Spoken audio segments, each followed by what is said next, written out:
To change the tabs preview style on the Internet app on Samsung Galaxy S24 Ultra, open Samsung Internet app.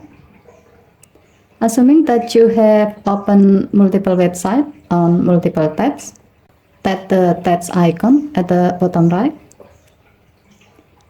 Tap more icon or three vertical dot icon at the top right.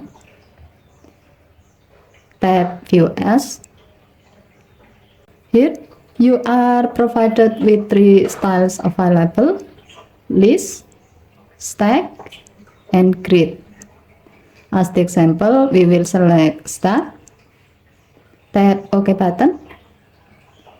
You can see that now Samsung Internet app will view all open tabs in the form of stack card.